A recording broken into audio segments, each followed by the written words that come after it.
les voy a pedir, por favor, a todos aquellos alumnos, me voy a presentar primero. Yo soy Alejandra Yoya, soy la jefa de cátedra de microeconomía. Les voy a pedir, por favor, a todos aquellos alumnos que tengan cámaras, que visualicemos para poder dar una clase lo más acorde posible. También muchas gracias a Sabina, muchas gracias a Fernando. Le agradecí a Sabina y se arrepintió. Carolina, Josefina, bienvenidos. Es decir, todos aquellos, me parece excelente. Bueno, todos los que tengamos cámaras, podemos hacerlo. Otra de las cosas que les quiero decir es el Meet que tengo a disposición solo admite 100 personas. Sí, nos autorizan, pero son muy poquitas las cuentas que hay disponibles compradas por la universidad para más de 100 personas. Entonces, la experiencia indica que muchos están, porque muchos, no sé, hay algunos, me voy a rectificar, están solamente la primera clase para ver de qué consiste, cómo se trata, y después no tienen una frecuencia. Los otros suelen aparecer, conectarse, mucha gente se conecta, y la verdad que uno termina la clase y ve que esa gente no se desconecta, y es porque la verdad que se conecta pero no está en clase. Seamos mutuamente solidarios bajo una situación de pandemia, conectémonos los que realmente vamos a disfrutar, o por lo menos tenemos la intención de participar de la clase, ¿sí? Esto lo hago fundamentalmente pensando en sus compañeros, en todos aquellos que hoy no van a poder ingresar al aula virtual. No obstante, yo voy a publicarlo por el aula virtual, pero si hay un grupo de chat y alguien tiene la gentileza de comunicarlo, es que la misma clase de hoy se va a volver a repetir el martes para todos aquellos alumnos que hoy no han podido ingresar al aula virtual. ¿Sí? ¿Está claro? Bien. Por otro lado... Profe, perdón, sí. ¿El martes en el mismo horario? Sí, yo voy a publicar todo en el aula virtual, ¿sí? Todos los alumnos que hoy no pudieron conectarse porque no se los pudo admitir, porque no la plataforma no me lo permite, sí lo vamos a hacer el martes que viene, por la mañana y por la tarde.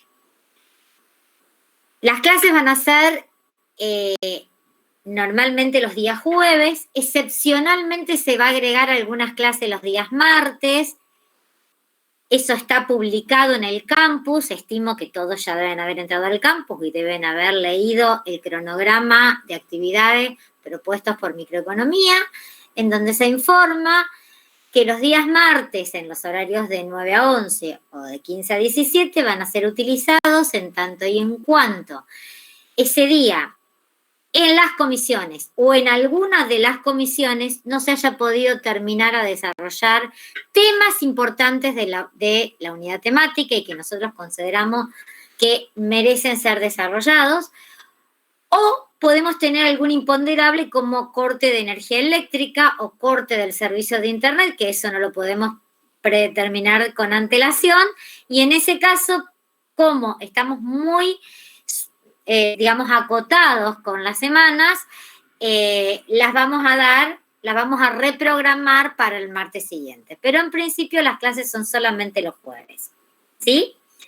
Claro está, y escado, que inclusive fue enviado a la Escuela de Contabilidad, así que se considera que se está debidamente informado esta situación. Por otro lado, eso es con respecto a los horarios. Sí, a partir de la semana próxima ya vamos a habilitar la cuenta de más de 100 personas, así que el jueves que viene entendemos que no vamos a tener problema, creemos que no vamos a tener este problema. Sí, también nosotros tenemos una hipótesis que el jueves que viene van a ser menos porque muchos se conectan la primera clase a los fines de saber en qué consiste. Eso por un lado. Por otro lado, quería comentarles acerca del aula virtual. En el aula virtual hay diferentes secciones. Hay secciones en donde nos comunicamos, que es donde ponemos todo tipo de comunicación, información que tienen ustedes.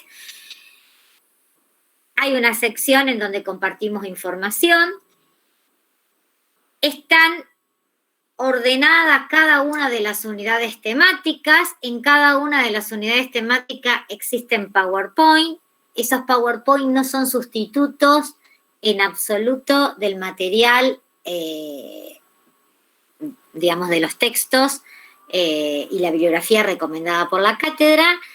Solamente son a los fines de ordenar básicamente al docente que tenga a cargo el desarrollo de esa unidad.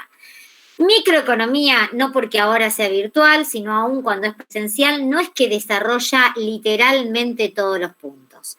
Nosotros damos un esqueleto absoluto de lo que es la unidad temática. Por supuesto que no damos título y subtítulo de cada capítulo del libro, sino desarrollamos el tema.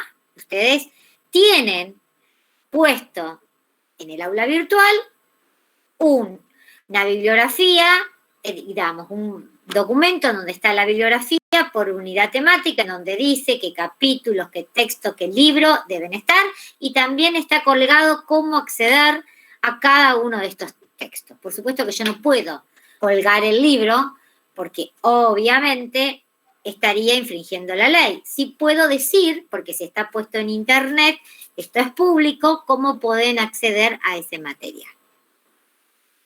Eso por un lado. Por otro lado, les pedimos que sean bastante criteriosos a la hora de mandar mails a los docentes. Nosotros no tenemos un cargo exclusivo para microeconomía, todos tenemos otras actividades. Es decir, no podemos pasarnos un día entero respondiendo cuestiones a cada uno. La información de la cátedra se publica en el aula virtual porque es una información pública y de acceso a todos los estudiantes. ¿Sí? Si hay suspensión de clases, si hay paros, excepto que, bueno, que 10 minutos antes de comenzar la clase se nos corte la luz, entonces no tengo manera de comunicarle con antelación. Pero si no, se les va a informar absolutamente.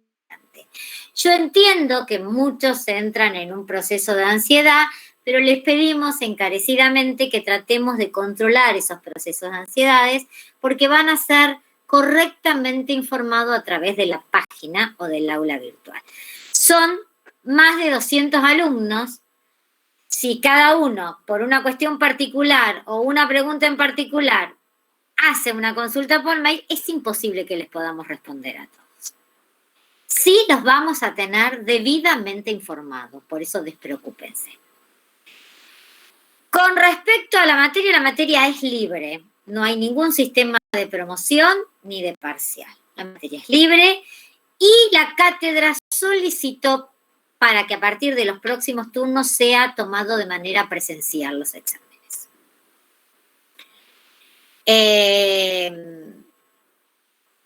En caso de que no podamos tomarlo presencial porque se complica más la pandemia, por supuesto que estamos analizando una nueva metodología de evaluación que será debidamente comunicada a los estudiantes. ¿Esto a qué se debe?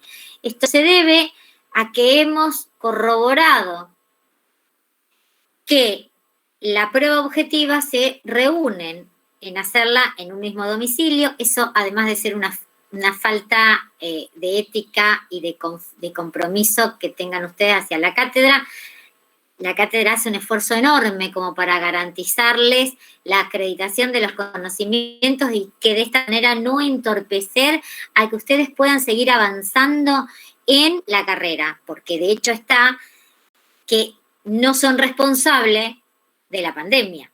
Claro está, no hace falta que yo se los diga. Pero así como nosotros hacemos un esfuerzo, también pretendíamos, y esto hablo en términos general, no estoy puntualizando especialmente a ningún alumno, que tengamos la misma devolución. Hemos tenido, por errores de los alumnos que se han olvidado de cortar el micrófono, conversaciones, que las tenemos grabadas, entre los mismos estudiantes consultándose las respuestas y consultándose en qué base de datos o qué material de base de datos de preguntas y respuestas existe. Eso es lo que nos obliga a repensar algunas cuestiones.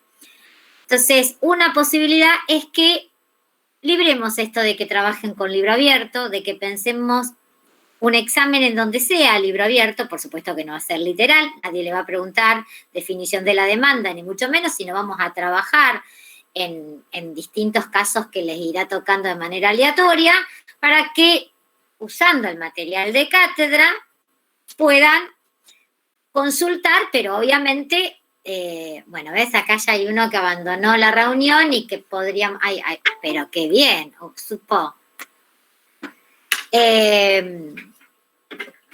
Pero en ese caso, sí, claro, van a poder tener a disponibilidad todo el material que quieran, pero no va a ser literal, sino eso va a exigirles a ustedes previamente un estudio, ¿no? Es decir, de análisis y demás, como para poder saber cómo responder a cada una de las preguntas. Es cierto que todavía esto yo no se los puedo asegurar porque está en materia de discusión, estamos analizando, es decir, la evaluación también hace a la calidad educativa y nuestro objetivo es siempre en pos de mejorar la calidad educativa, nunca de entorpecerla, en absoluto. Pero, así como se los digo a todos los alumnos, es acreditar conocimiento, no permitirles aprobar la materia. Que desde el punto de vista pedagógico hay una diferencia. Acreditar conocimiento es que yo puedo garantizar que ustedes aprendieron microeconomía.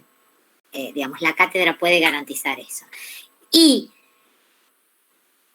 bajo esta circunstancia nos hemos encontrado que a la hora de ir a defender un oral, nos conozcan cuestiones bastante elementales que supuestamente la respondieron correctamente en la prueba objetiva.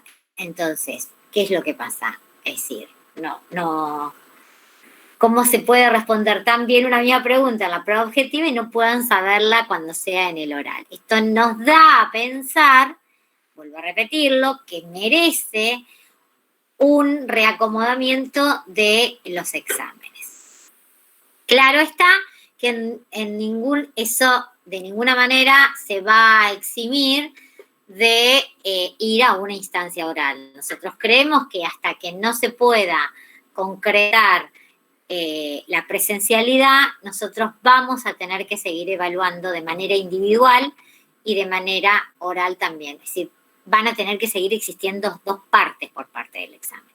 Pero vuelvo a repetirlo, esto está en elaboración. Otra posibilidad es que tengamos todas preguntas abiertas, pero de reflexión, no de reflexión, sino de análisis. Entonces también de esta manera no habría ningún problema que ustedes consultaran a todo el material disponible de la cátedra. También han tenido alumnos de mandar, nosotros pedíamos gráficos, que realicen gráficos, les saquen una foto y la suban al campus, y han sacado gráficos con el libro abierto en la página en donde se le pedía que grafiquen esos gráficos. Entonces, hay muchas pruebas en donde evidentemente no nos estamos sintiendo del todo satisfechos nosotros mismos con la manera que elegimos evaluarlos a ustedes. Vuelvo a repetirlo, esto está en estudio, ni bien lo resolvamos, va a ser colocado en el campus, se les va a informar cuáles van a ser las metodologías que hemos decidido evaluar. Eso entonces, primero hablé del aula virtual, segundo, ya les comuniqué obviamente cómo va a ser el sistema de evaluación, nunca los vamos a dejar sin evaluar. Tercero, con respecto a los paros, cada docente decide si va a acatar o no va a acatar la medida de fuerza, y en ese sentido se les comunicará si ese jueves se adhieren o no adhieren al paro, porque va a depender de qué docente dicte ese jueves la actividad curricular de microeconomía. Ustedes van a tener en este dictado 4 docentes. Quien les habla, el burro delante para que no se espante. Después le van a seguir los otros docentes, que van a ser Lorena Picapietra, que ya lo van a conocer la semana próxima, Laura Di Capua y Romina Puccio. Todas nosotros integramos la cátedra y les damos la misma clase a la comisión de la mañana y la comisión de la tarde. Es decir, no es que haya docentes que solamente den a la mañana y haya docentes que den a la tarde. El mismo tema, el docente lo da a la comisión de la mañana y lo da a la comisión de la tarde. Y yo lo voy a volver a dar, y está toda esta explicación, el martes próximo para todos aquellos estudiantes que hoy no pudieron ingresar al aula virtual, a la reunión de la plataforma Meet.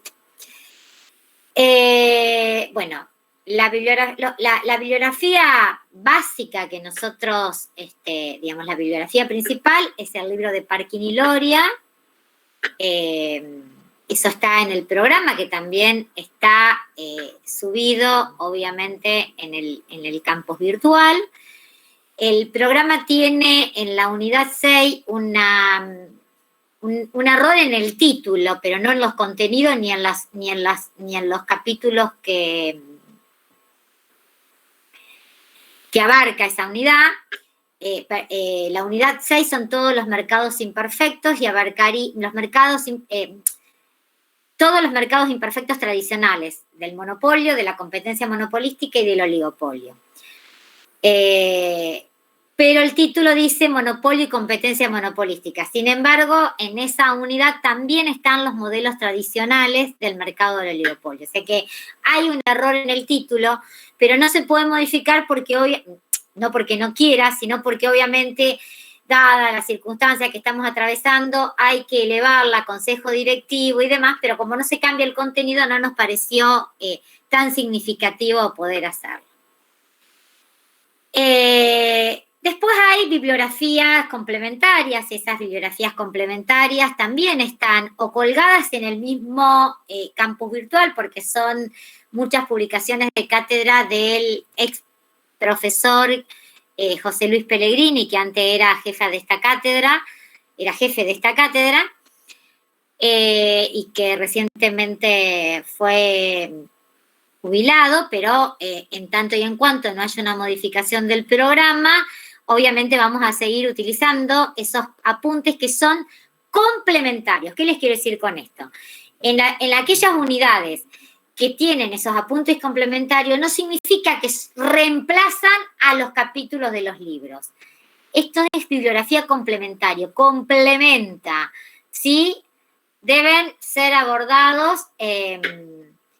Sí, se puede utilizar sin ningún problema, Sofía, esa edición. No hay ningún inconveniente. Probablemente con lo único que te pueda pasar es que los capítulos que están yo no sé si coincide el número de capítulos que hay en una edición con respecto a la otra, y lo que nosotros tenemos colgado en el aula virtual son los capítulos de la última edición. En ese caso existe un índice, así que tranquilamente se puede recurrir al índice y ver cuál sería el número correcto del capítulo. Bueno, eso entonces ya hablamos de cómo van a ser nuestros encuentros, hablamos del tema de la evaluación. Es probable que sea presencial, aún no he tenido respuesta. Yo intuyo que no va a poder ser posible, por eso estamos pensando ya en un plan B, que como no está resuelto, todavía no le puedo decir exactamente en qué va a consistir, pero sí, vuelvo a repetirle, tranquilícense que todo esto es comunicado a través del aula de comunidades. Yo sugiero que también revisen los correos spam, porque a veces les llega información que nosotros damos, que colgamos en la página y que de acuerdo a con cuál dirección de correo electrónico ustedes tengan linkeado, a veces les aparece como correo spam.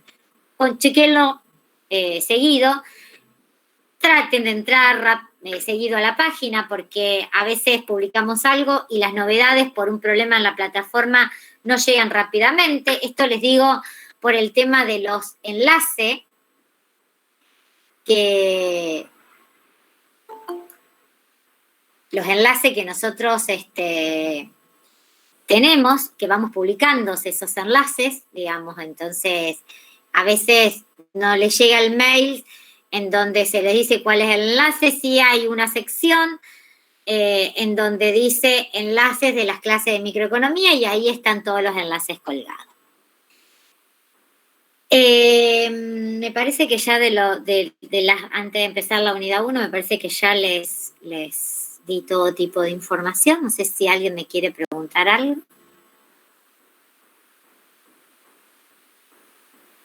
Profe, una pregunta. ¿Va a haber examen ahora en el turno de mayo? Sí. El turno de mayo fue aprobado por el calendario académico. Nosotros no somos los que decidimos el turno de examen, sino eso está aprobado por el calendario académico. Y de hecho, que si vos entrás al cronograma de actividades de micro, donde te dice semana tanto, día tanto, se da tal cosa, hay una semana que dice semana de examen. En esa semana de examen es donde se va a tomar el turno mayo. Gracias.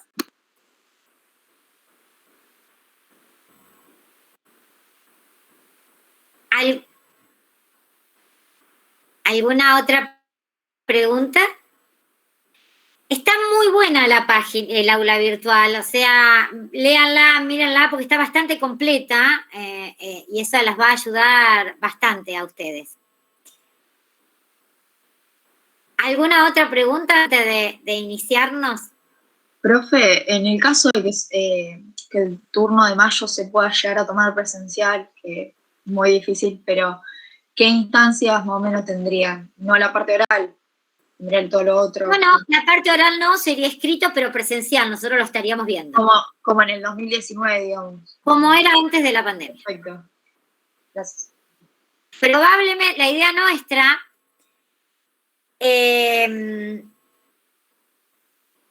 es que ustedes vayan, o sea, nosotros pedimos inclusive hasta la sala de informática y demás, los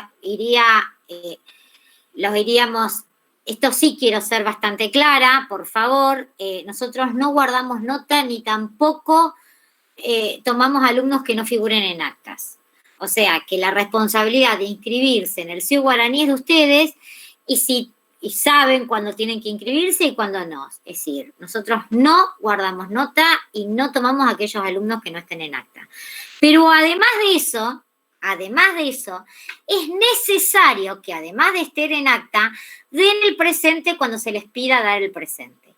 ¿Por qué les pedimos dar el presente? Porque la verdad que eso es lo que nos permite organizar, en el caso de que sea presencial, las burbujas, y en el caso de que no sea presencial, organizarnos cómo nos vamos a manejar, obviamente en el desarrollo. El presente es una instancia obligatoria, vuelvo a repetir, es obligatorio inscribirse porque eso así lo determina, es decir, nosotros no tenemos por qué saber si ese alumno está en condiciones o no de rendir microeconomía, pues no manejamos la parte administrativa, pero además es necesario que den el presente. Esto aún cuando sea el sistema presencial, porque sobre todo cuando el sistema es presencial, lo que nos va a permitir es decir, bueno, hay 120 alumnos que van a rendir, los tenemos que dividir en grupos, porque no podemos ir los 120 juntos. Está claro por la situación que estamos atravesando. Entonces, aquel que no dio el presente no se da en una hora y en un día, se les da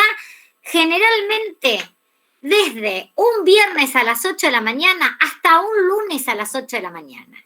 Entonces, no especulen, porque pasó el turno pasado, que no dieron el presente y cuando lo fueron a dar, supuestamente dijeron, a mí se me cortó la luz.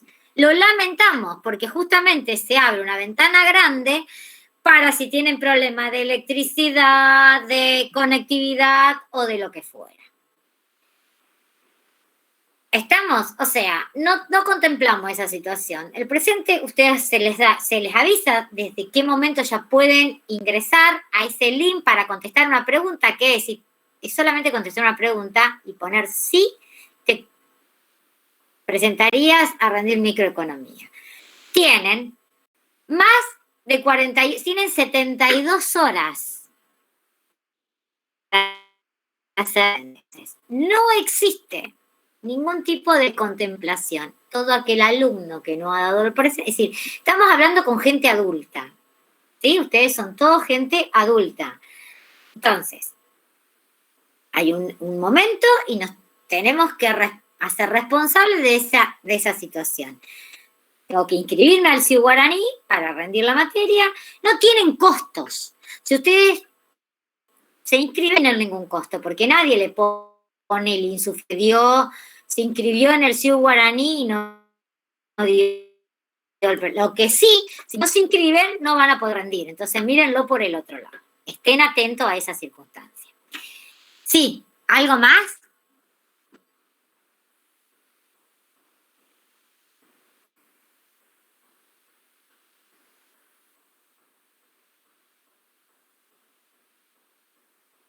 Bueno, dicho esto, entonces vamos a iniciar la clase de hoy. Nosotros hoy vamos a abordar la unidad 1. La unidad 1 es una unidad introductoria. Ustedes la demos muy rápido y sin demasiado desarrollo porque son temas que ustedes lo vieron y lo aprobaron. Lo vieron en Introducción a la Economía y lo aprobaron en Introducción a la Economía. Todo aquel alumno que decida no estar presente en el aula, estaría bueno ahora que iniciamos el desarrollo, ya que hay gente que puede... ¿qué les quiero decir esto? Ahí está, toda aquella persona que evidentemente ya escuchó lo que quería escuchar, eso nos va a permitir, si alguien tiene un chat, que hay lugares disponibles para el desarrollo de la materia. Bueno, antes de... Y los que ya escucharon lo que querían escuchar... digamos que por ahí es la presentación y demás,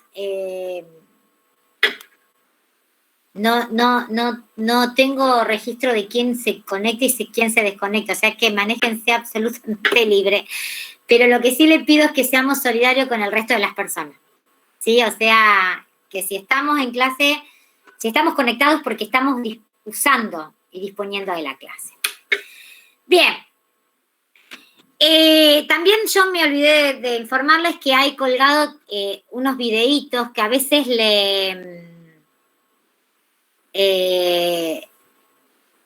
algunos videitos que a ustedes les puede servir fundamentalmente para reforzar algunos temas cuando están escuchando y que por ahí les pueda interesar de aquellos temas que nos parecen un poquito más ásperos a nosotros en cuanto...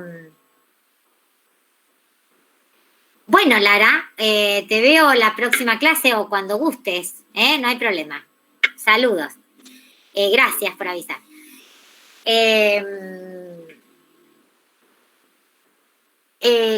¿Cómo es que esos videitos, algunos no son obligatorios, no es material de estudio, a veces les puede servir como para aclarar mientras van estudiando los temas.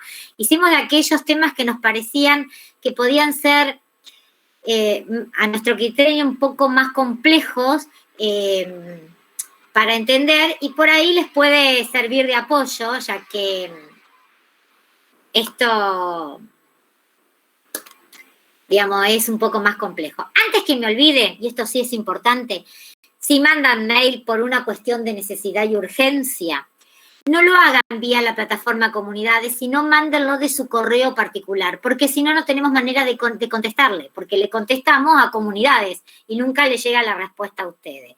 Yo me canso de poner comunicados, leer con atención y demás, pero evidentemente no les llega.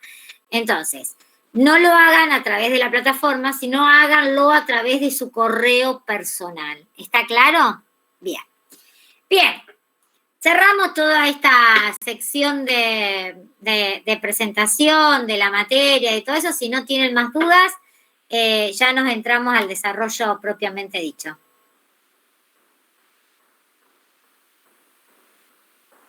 Bueno, entiendo que no hay más dudas. El programa de estudio tiene 11 unidades temáticas, ¿sí? Esto antes yo les quiero contar cómo fue organizado y cómo fue pensado. Ustedes van a ver en todo nuestro desarrollo algo que se llama la microeconomía neoclásica. Claro está que después de esta microeconomía neoclásica que trabaja con supuestos muy fuertes, en esa microeconomía neoclásica nosotros trabajamos con dos grandes teorías, con la teoría de la producción y con la teoría de la distribución. ¿Cómo son esa teoría de la producción y esa teoría de la distribución? La teoría de la producción es una teoría que, teniendo en cuenta todo lo que es el flujo circular, ¿se acuerdan el que ustedes vieron en microeconomía? Perdón, me voy a poner así y vamos a compartir algo antes de entrar al PowerPoint con un pizarrón.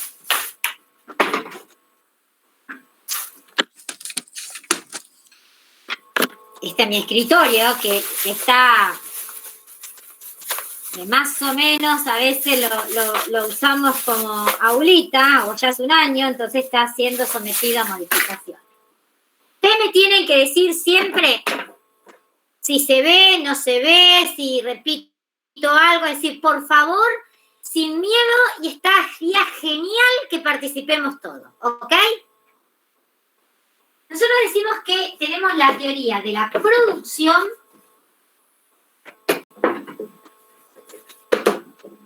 y la teoría de la distribución.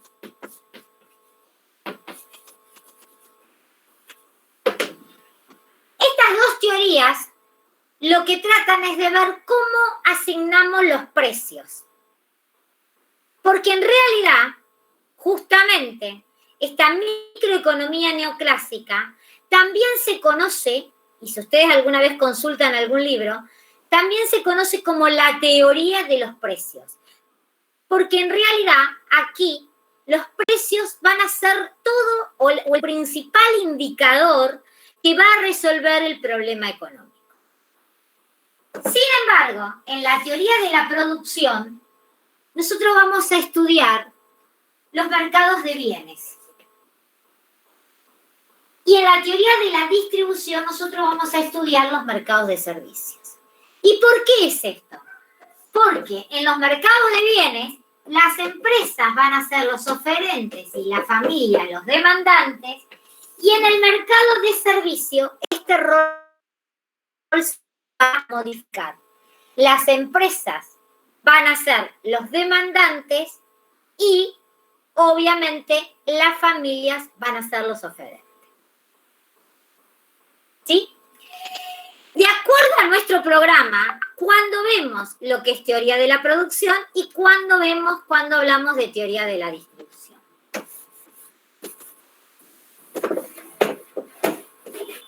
Nuestro programa tiene 11 unidades. La unidad 1 es una unidad introductoria. La unidad 2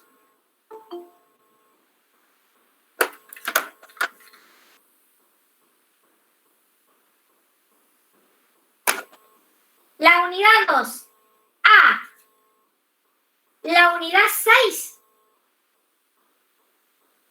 van a ver ustedes todo lo que es la teoría de la producción.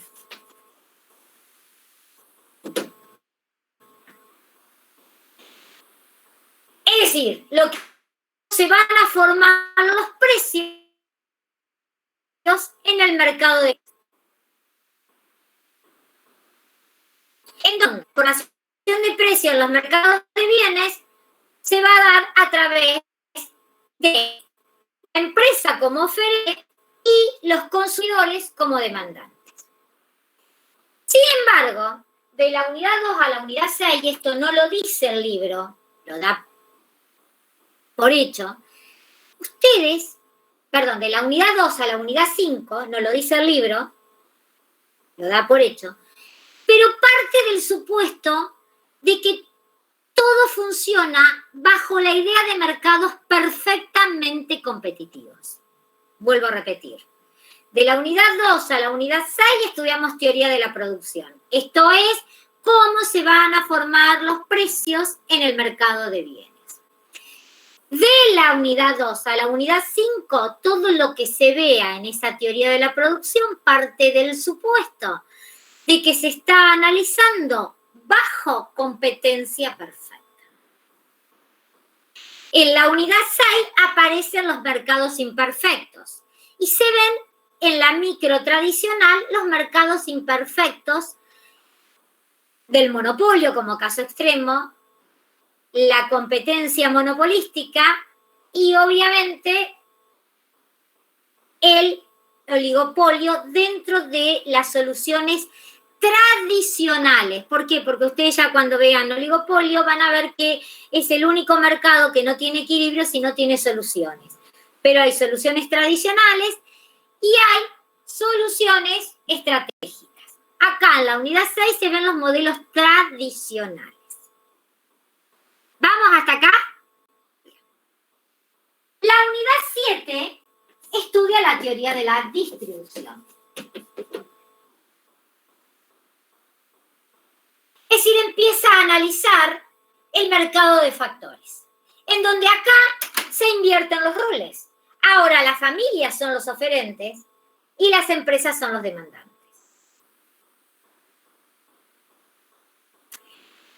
Y también se analizan, además de la teoría de la distribución, se analiza el equilibrio general.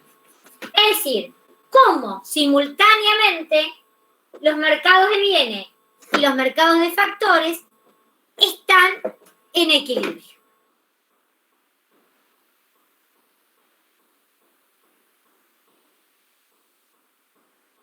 ¿Vamos hasta acá? Pero yo dije que tenía 11 unidades. ¿Sí? ¿Alguna pregunta? Bien.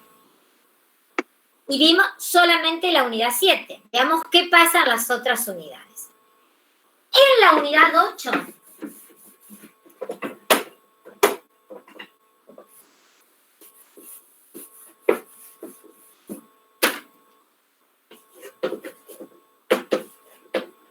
ustedes van a ver las fallas que tiene el mercado. Porque, si bien todos nosotros consideramos que trabajamos en mercados perfectamente competitivos y la teoría neoclásica considera, o sea, la micro a la que ustedes van a abordar, considera que el mercado es la mejor manera de asignar eficientemente los recursos, hay fallas en los mercados. Y vamos a estudiar esa falla de los mercados y cómo se resuelve las fallas en el mercado.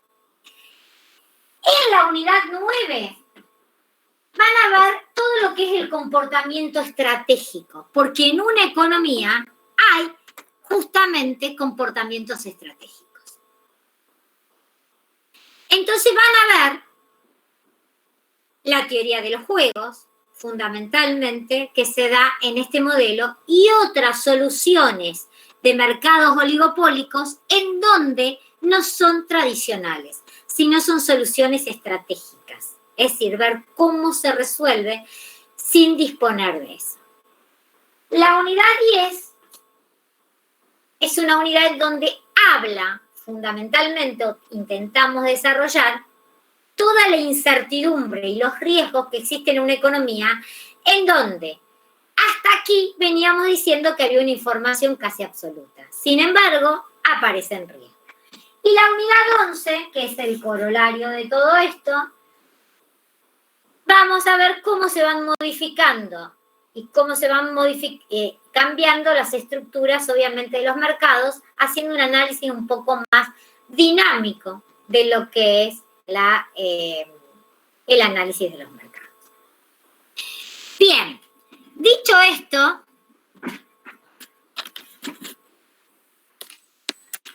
ahora sí, yo les voy a compartir para empezar a desarrollar el PowerPoint de la unidad 1. ¿Alguna pregunta hasta acá? Por favor. No, creo que todo bien. Yo supongo que ustedes ya saben, pero unidad no es igual que capítulo. ¿Está claro? O sea, no es que las unidades coinciden con el número de los capítulos del libro. En una unidad hay más de un capítulo, generalmente. Y puede haber diferentes libros. Bien.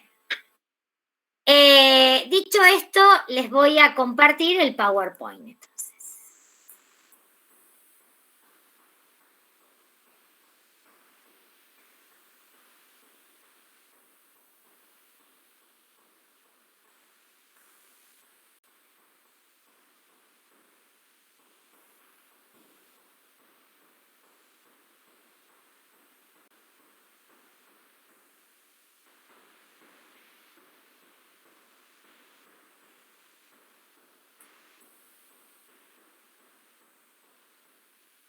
¿Se ve?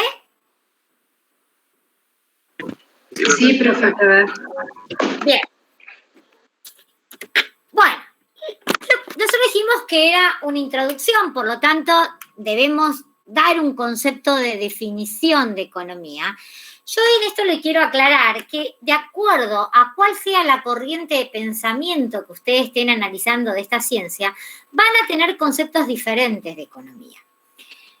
Vuelvo a repetirle, nosotros aquí damos todo lo que es el enfoque neoclásico de la economía.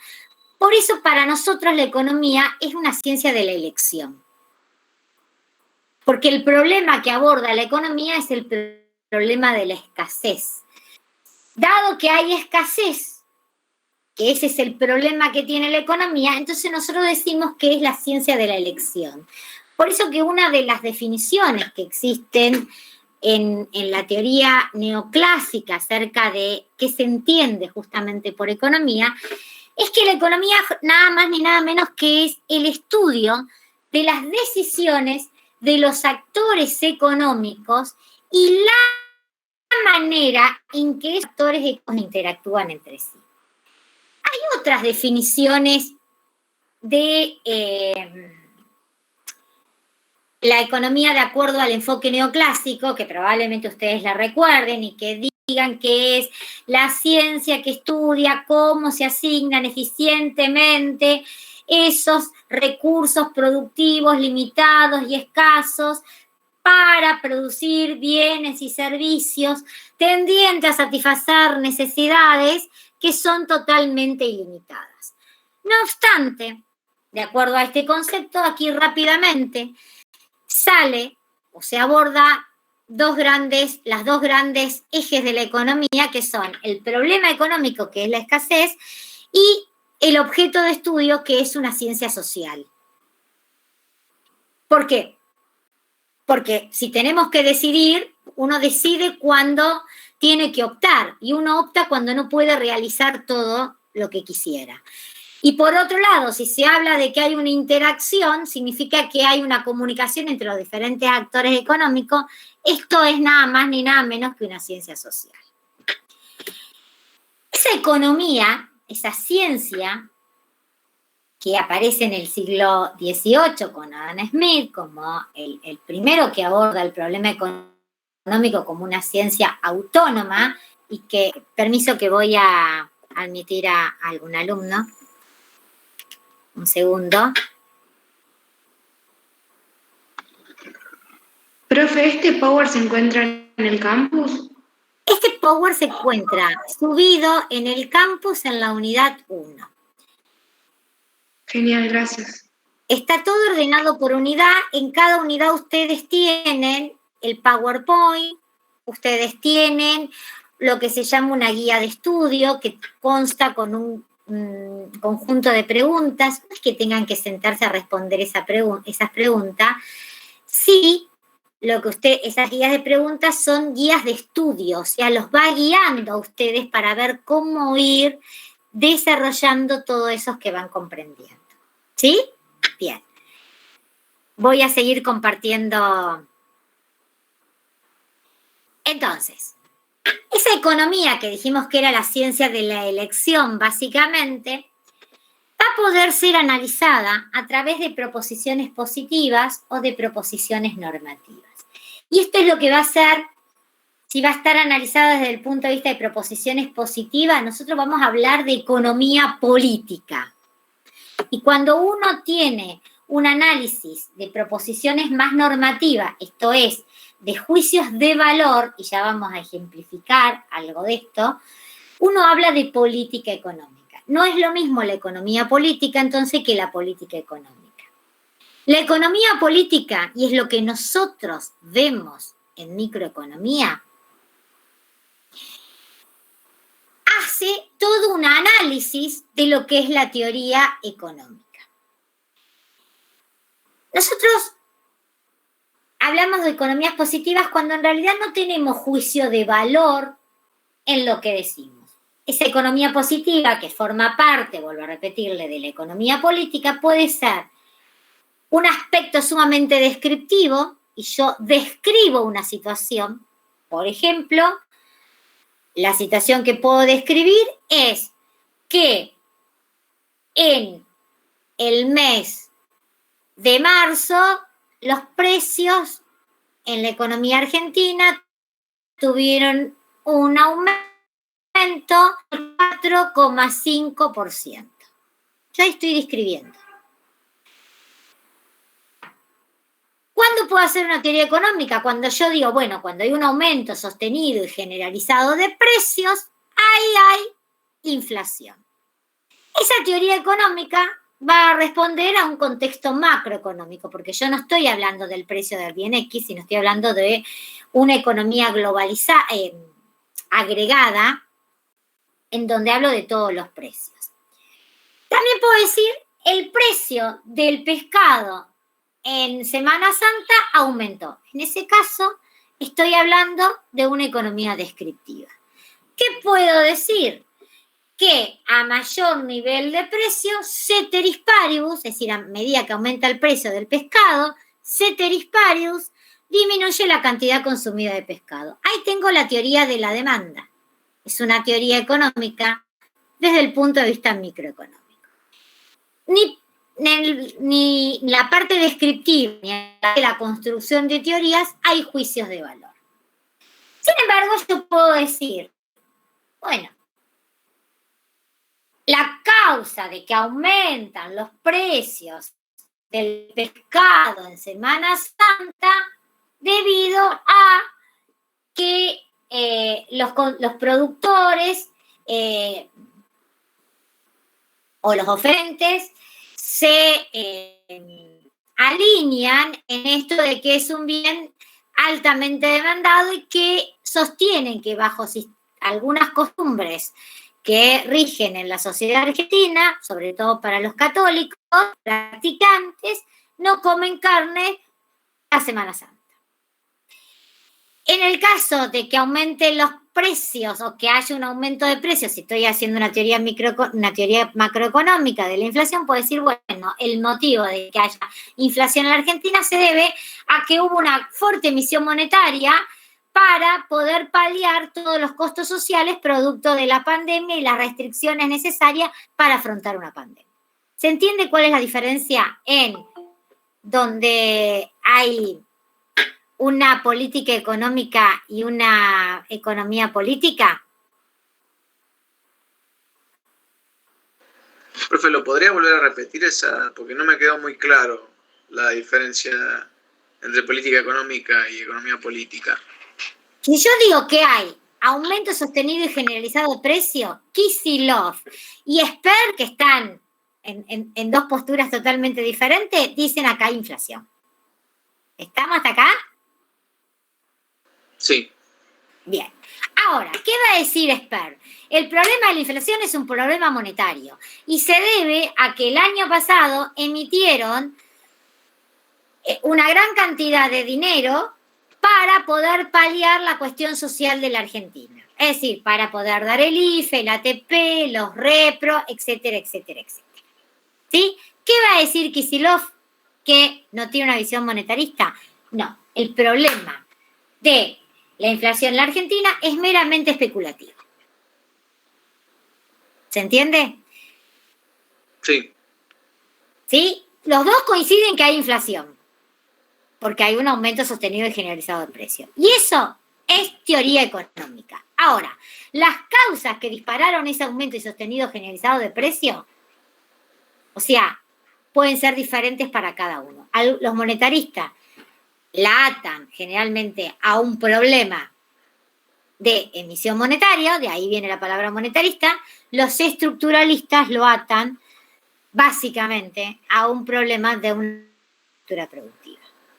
¿Está claro?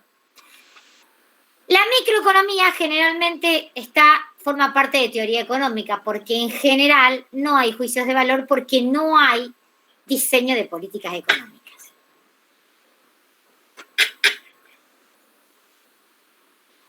¿Fui clara o vuelvo a repetir algo? Lo último me quedó picando ahí. No lo llegué a comprender. ¿Qué es lo último? Última parte. Lo de que la microeconomía no era política económica. La microeconomía en general es una economía política, porque la microeconomía en general se analiza a través de teorías económicas o utiliza descripciones. Pero para que haya política económica tiene que haber medidas o decisiones. Es decir, y en la implementación de una medida generalmente está una subjetividad. Si yo tomo determinada medida porque creo que esto es lo mejor. Ok. Ahí me quedo mejor.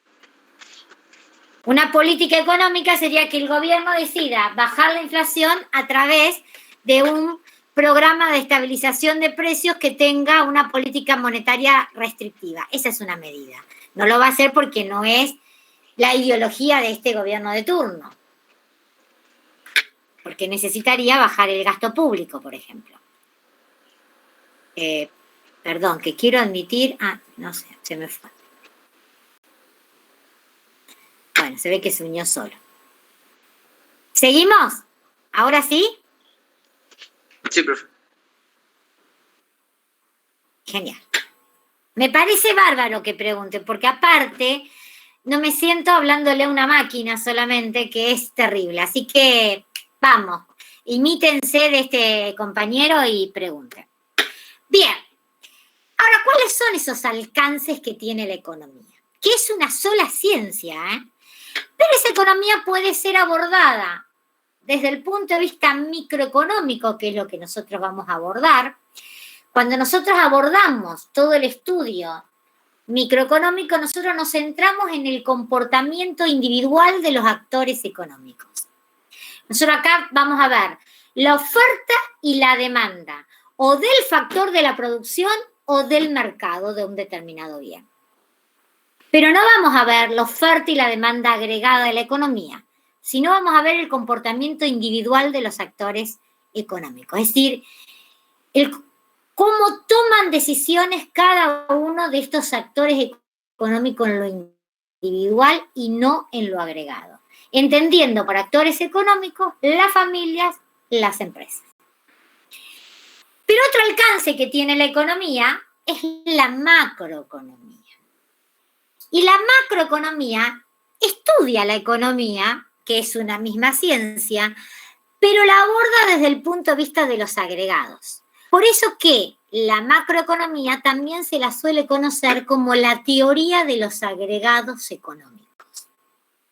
Porque en realidad estudia la oferta y la demanda de una economía, pero lo hace en términos agregados. No estudia la oferta del bien X, o estudia la oferta de todos los bienes y servicios producidos en un periodo de tiempo en la economía.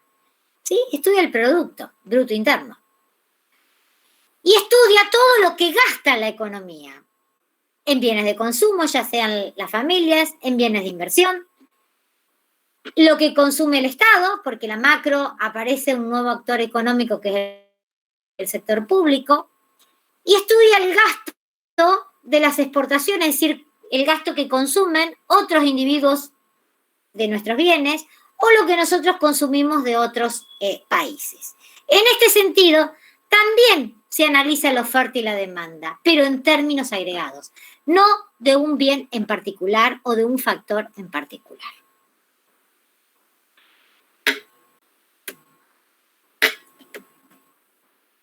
Bien, obviamente, cuando nosotros hablamos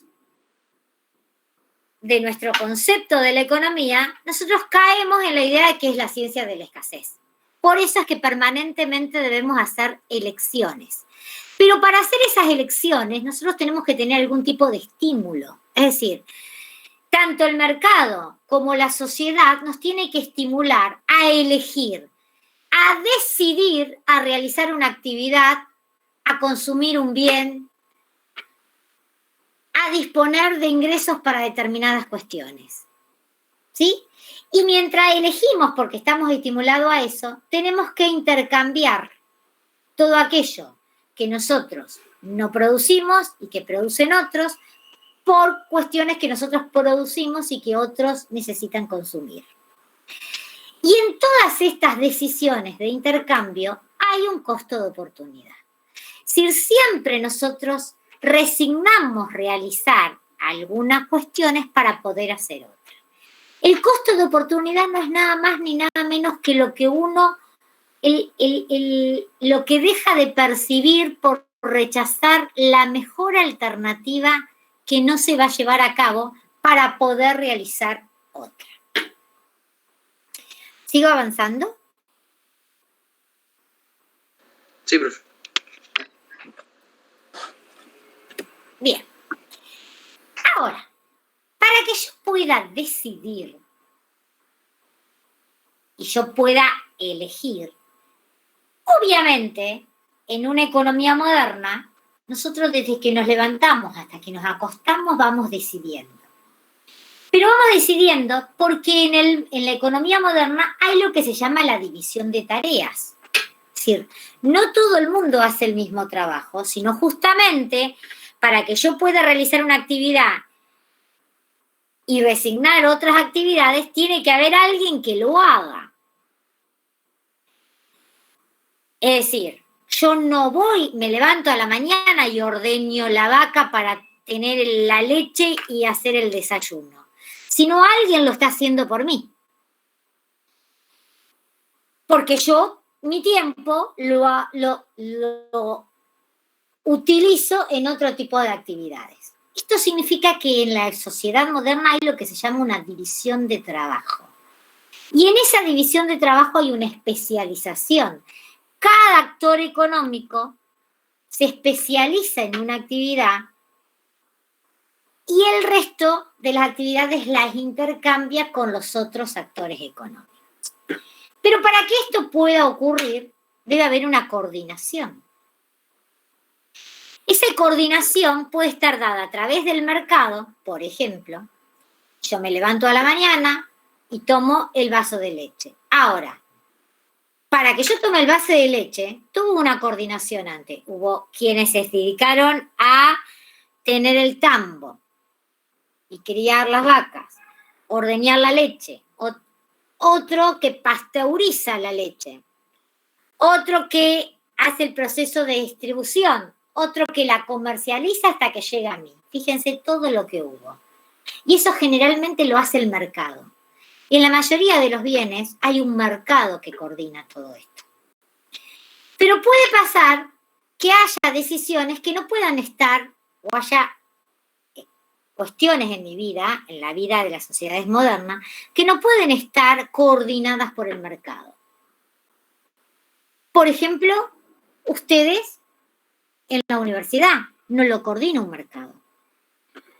Ustedes no tienen que elaborar el acta, no tienen que pasarse la nota en el examen, no tienen que ir a limpiar el aula, bueno, cuando era presencial, claro está que ahora no, para poder sentarse en el banco.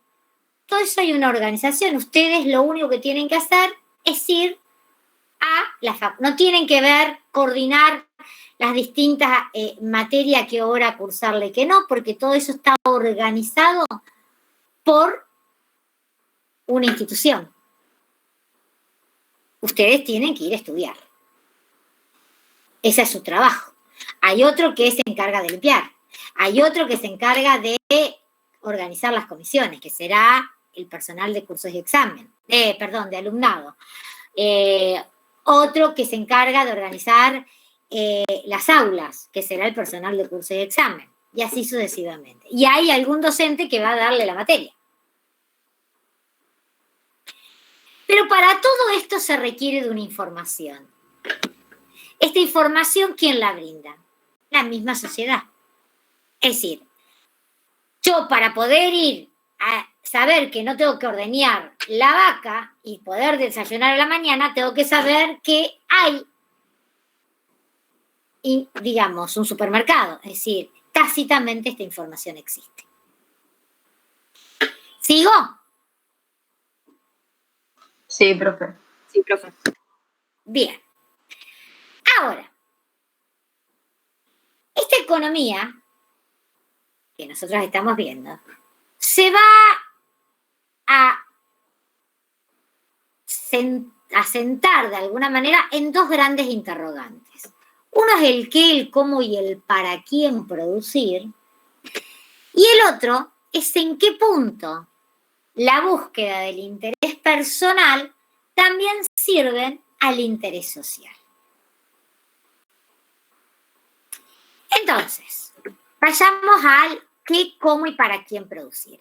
Esta pregunta de qué, cómo y para quién producir se pueden resolver a través de la economía de mercado o a través de una economía planificada.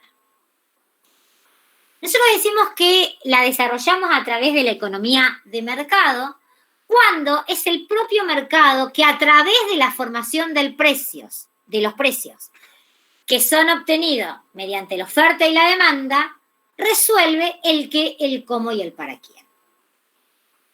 El qué y el cómo lo resuelve la formación de precios de la teoría de los precios. Y el para quién lo va a resolver los precios que se van a formar, pero teniendo en cuenta la teoría de la distribución. Ahora, puede pasar que hayan economías planificadas, en donde obviamente el qué, el cómo y el para quién, de alguna manera, lo resuelva la autoridad de turno. ¿Sí? No los precios. Nosotros, en nuestra micro, que vamos a estudiar una economía de mercado. Por eso de los precios. Porque vamos a ver cómo vamos formando los precios a lo largo de nuestro análisis para que de esa manera podamos ver qué, cómo y para quién producir. ¿Qué producir van a ser? ¿Qué bienes y qué servicios se van a producir en un momento determinado? Claro está que esos bienes y esos servicios van a ir modificándose, porque el empresario, acá dijimos que el qué y el cómo lo estudia la teoría de la producción, ¿recuerdan? En donde las empresas son los oferentes y las familias son los demandantes. Entonces, ¿qué les quiero decir con esto? Que el empresario va a decidir qué bienes va a producir. Y va a producir aquellos bienes que tengan más captación en el mercado, es decir, aquellos bienes que más quieran consumirlos en el mercado, porque de acuerdo a esto, van a ser bienes que tengan precios más elevados en el mercado. Entonces, los precios de los bienes me van a volver a decir qué bienes va a producir las empresas. ¿Cómo producir? Los bienes se producen de acuerdo a factores de la producción. Generalmente los bienes se producen no con un único factor de la producción, sino con diferentes combinaciones de factores de la producción. Y el empresario, porque vuelvo a repetir, el qué y el cómo producir, lo estudia la teoría de la producción, en donde, de acuerdo a esta teoría de la producción, las empresas son los oferentes y las familias son los demandantes.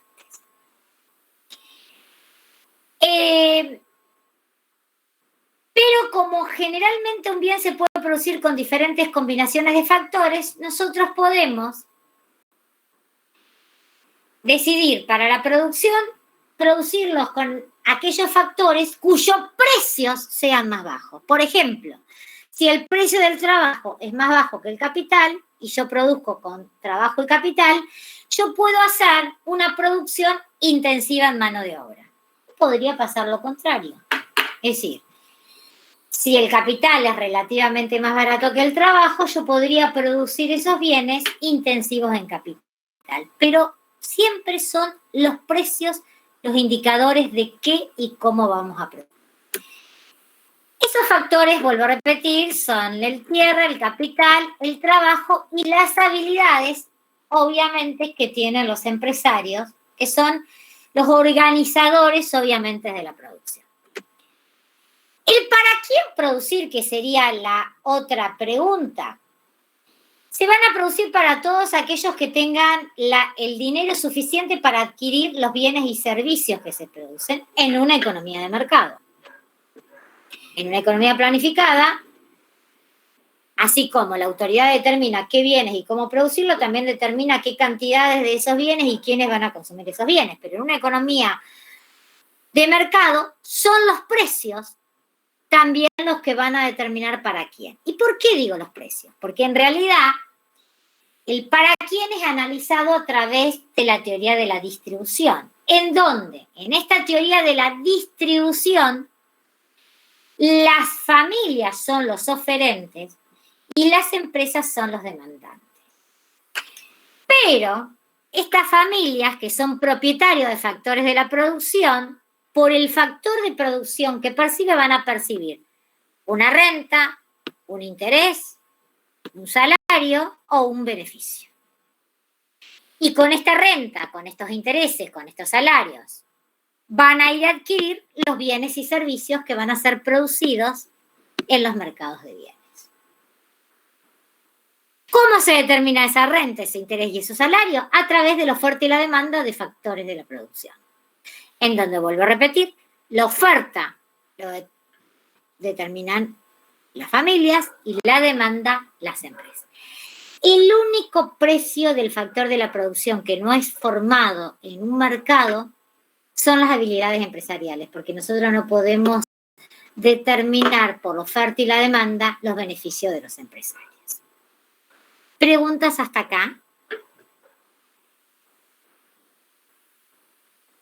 ¿Estoy sola o se me fueron todos? No, profe, profe, no, ninguna pregunta por ahora. ¿Por ahora no? Bien. Pero esa era la primera pregunta. La otra pregunta era ¿en qué punto la búsqueda del interés personal sirve al interés social? El interés personal, ¿ustedes se acuerdan cuando vieron en Introducción a la Economía de Smith la famosa mano invisible? Bueno, esto es lo que vamos a ver ahora.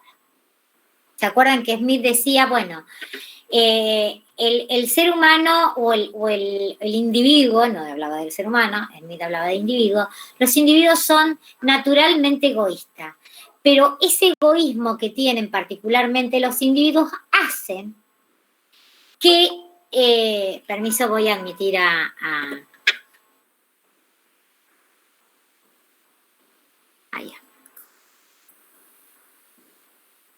un compañero. Pero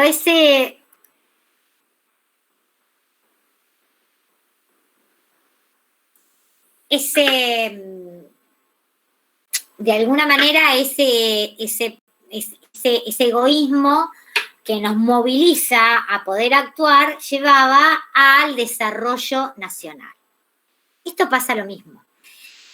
Nosotros cuando hacemos esas elecciones, que tomamos permanentemente decisión acerca de lo que vamos a consumir, qué es lo que vamos a realizar, qué es lo que vamos a dejar de realizar, son elecciones personales. Y esas elecciones personales las hacemos buscando lograr nuestro propio bienestar, nuestra propia satisfacción. Nosotros elegimos todo aquello que nos maximice nuestro nivel de utilidad, nuestro nivel de placer. Sin embargo, cuando estamos tomando estas decisiones que son individuales, a través de nuestras elecciones personales, estamos contribuyendo al bienestar de toda la sociedad. Por ejemplo, cuando ustedes eligieron, y esto es una elección personal, estudiar contador o administración de empresa, lo eligieron por ustedes. Sin embargo, van a tener una contribución social porque van a brindar sus servicios a todas aquellas personas que no puedan, que no sepan liquidar impuestos o que no puedan organizar alguna institución. Y ahí están en pos del bienestar social. Una persona que elige estudiar medicina la elección de estudiar medicina es personal, porque busca satisfacer su propia necesidad, que es satisfacer su vocación. Sin embargo, en su propia satisfacción personal está logrando un bienestar social, porque obviamente contribuye a que toda aquella persona que se enferme pueda encontrar mejorar su salud. Pero hay otros ejemplos un poco más generales. Y, por ejemplo, uno de ellos es la globalización. ¿En qué la globalización contribuye? Cuando uno elige una economía globalizada, cuando la empresa elige entrar en una economía abierta, es una elección personal de la empresa tendiente a mejorar su nivel de ganancia, de beneficios. Pero, sin embargo, contribuye a lo social. ¿Por qué? Porque esta empresa puede ofrecer al resto del mundo una cierta cantidad de bienes que en muchos países no se producen o que se producen en cantidades ilimitadas. La información. ¿Qué mejor que ahora? Cuando el titular de Facebook y de Internet pensó, ustedes porque son de esta era, pero créanme que yo no soy de la época del Miriñaque, y sin embargo en mi época no existía Internet, no existía celular. Es decir, que si la pandemia hubiera ocurrido 20 años atrás, no sabríamos cómo comunicarnos, o 30 años atrás, no podríamos haber cómo nos hubiéramos comunicado. Sin embargo, como alguien pensó en cómo mejorar sus utilidades, sus beneficios, e inventó Internet, lo hizo en pos de su beneficio personal. Sin embargo, fíjense el bienestar social que ha generado esto. El calentamiento global es otro ejemplo. Cuando uno racionaliza el uso del agua, de la energía eléctrica y optimiza los desperdicios, es una elección personal. Sin embargo, está en pos del bienestar de toda la sociedad, porque está evitando justamente lo que es este calentamiento global. El uso eficiente de los recursos naturales. Si yo uso eficientemente los recursos naturales o los recursos comunes, estoy contribuyendo al bienestar social. Porque si yo hago un uso debido de, por ejemplo, los peces, que es un recurso común porque nadie los produce, estoy evitando que esos peces se agoten. Es decir, que se agote, obviamente, los recursos comunes. Cuando yo tomo una elección de tener una estabilidad económica, es decir, de no aumentar los precios si soy empresario, es una elección personal. Pero si todos los actores económicos tomamos una decisión, estamos contribuyendo a una estabilidad económica de precios, es decir, que un mundo funcionara sin inflación. ¿Cómo vamos hasta acá? Me siento en un monólogo. Profe, una pregunta. ¿Siempre hablando de cosas positivas? No. Ese es cuando uno busca el interés personal. Contribuye al interés social. Pero vos vas a ver algo que se llaman las externalidades negativas, y en lugar de vos elegir mejorar, podés empeorar. Si yo elijo tirar como empresa todos los desperdicios al río porque no quiero hacer los desagües pertinentes, también estoy contribuyendo a lo social, pero no al interés social. Sí, claro, no sería contribuir, sino como afectar al interés social. Pero cualquier decisión afecta a lo personal, afecta a lo social. El tema de las vacunas, por ejemplo. Que cada uno decida ponerse una vacuna es una decisión personal. Es decir, hay gente, yo no sé explicar bien por qué hay gente que considera que no hay que vacunarse, además porque es algo que escapa a mis conocimientos, ¿no? Es decir, yo creo en la ciencia, entonces si hay algo, yo que no entiendo nada de vacunas, si hay una vacuna y me dice que está aprobada por un comité científico, yo no tengo por qué dudar de eso. Creo en la ciencia ante que nada. Si yo decido vacunarme, estoy contribuyendo a lo social. ¿Por qué? Porque si logramos que 2/3 de la población del mundo esté vacunada contra el coronavirus, no existe una alta probabilidad de que esto se termine. Y eso es una decisión personal que no cabe duda que es una externalidad positiva para lo social. Ahora, si yo decido no vacunarme, y probablemente ahí no tengo un interés personal, porque si yo no me vacuno, hasta yo misma me puedo enfermar, no solamente que me puedo enfermar yo y morirme yo, probablemente, sino que también hago que esta pandemia se extienda en el tiempo y que pueda ser muy perjudicial para un grupo de personas, porque se consideran que pueden ir mutando las cepas o el virus y que pueda haciéndose cada vez más letal porque es más agresivo contra el ser humano. ¿Se entiende esto?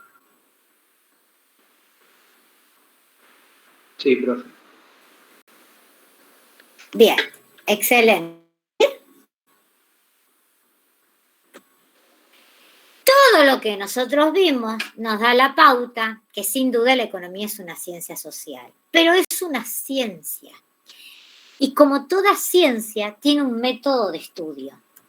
Ese método no es nada más ni nada menos que un método científico, en donde para poder llegar, digamos, a construir teorías que abonen esa ciencia, necesitamos, en el caso de la economía, utilizar modelos. ¿Por qué necesitamos utilizar modelos? Porque nosotros es una ciencia social, entonces no la podemos, como otras ciencias, usar en un laboratorio de ensayos. No nos queda otra que la construcción de teorías permitan que nosotros, a través de las mismas, hagamos predicciones, hagamos análisis, hagamos descripciones de determinadas situaciones económicas. Pero para poder llegar a estas teorías, nosotros debemos previamente construir modelos. Ese es el paso que nosotros tenemos anteriormente. Esos modelos nos va a permitir desarrollar teorías. Esas teorías lo que va a hacer es recolectar y analizar información para probar otras teorías, probablemente. Porque para que algo sea ciencia, tiene que tener el carácter dinámico. ¿Qué significa esto? Que no es que una vez que se haga una teoría, esa teoría dura para siempre, sino que probablemente aparezcan otras nuevas teorías que refuten conocimiento de estas teorías existentes y aprobadas en el momento y que las hagan desaparecer, o que amplíen los conocimientos de las teorías ya existentes. Por lo tanto, esto es todo un círculo dinámico. Hay observación, hay construcción de teoría y hay más observación. Bien, el método es el que ustedes ya conocen, es a través de una observación, se aplica el método inductivo, se construye una hipótesis, a través de la deducción uno va probando esas hipótesis, se van haciendo leyes y una vez que se hacen leyes y son verificadas, esas leyes se construyen las teorías. Pero obviamente todo esto está en permanente observación. ¿Por qué? Puede ocurrir que alguna de estas leyes sean refutadas y parte de esa teoría, que es el conjunto de leyes, tenga que ser siempre modificado. ¿Sí? ¿Cómo vamos hasta acá? Bien, profe. Por ahora, bien. Bien. Genial. Entonces, dijimos que nosotros vamos, justamente para poder desarrollar teorías, construir modelos. Dicho que la micro, desde la unidad 2 hasta la unidad 6, permanentemente construyen modelos. Y en la unidad 9, nuevamente tienen modelos. Obviamente, estos modelos son representaciones simplificadas de la realidad. ¿Cómo nosotros simplificamos esta realidad? A través de supuestos. Estos supuestos que nosotros vamos a utilizar para construir estos modelos son funcionales, pero no necesariamente son reales. ¿Y qué les quiero decir con esto? Cuando ustedes estudien la unidad siguiente, que es la unidad 2, van a estudiar el modelo de la demanda. Y en ese modelo, y de la oferta, en ese modelo ustedes van a utilizar el supuesto ceteris paribus, es decir, van viendo cómo se va modificando una variable física, que es la cantidad que desean adquirir los consumidores de un determinado bien, a medida que se van modificando ceteris paribus, van a decir ustedes, cada uno de los determinantes. Si ese supuesto ceteris paribus es decir que van a ver cómo se modifica la variable física, es decir, unidades físicas que van a adquirir los consumidores, suponiendo que varía el precio del bien y el resto permanece constante. Después, suponiendo que pasa con los precios de los bienes relacionados, suponiendo que el precio del bien, el ingreso, los gustos, permanecen constantes. Y así con cada uno de los determinantes. Este supuesto es funcional porque permite a los fines didácticos poder construir la ley de demanda, poder graficar la función de demanda. Pero no es real, porque la verdad que en la vida cotidiana, cuando aumenta el precio de un bien, probablemente también se modifique en el precio de los otros bienes, tanto sustitutos como complementarios. Probablemente se modifique el ingreso del consumidor, porque pueda caer el ingreso real de los consumidores, porque no necesariamente aumenta el sueldo o aumentan los ingresos de los consumidores, las rentas y demás. Y probablemente también se modifiquen las preferencias. Sin embargo, nosotros a los fines didácticos utilizamos el supuesto ceteris paribus. Por eso, siempre es importante tener en cuenta cuando uno va a analizar un modelo los supuestos con los que trabaja dicho modelo. Esos modelos económicos, relaciones de variables económicas. En el caso del modelo de la demanda, va a describir las relaciones que va a haber entre la cantidad demandada de un bien y, que es una variable, que va a ser justamente la variable dependiente, frente a cambios en otras variables independientes, como pueden ser el precio del bien en cuestión, el precio de los otros bienes, el ingreso o los gustos de los consumidores. ¿Sí? Bien. Ahora, la economía para poder expresarse utiliza de la herramienta del gráfico, que esto tienen bastante,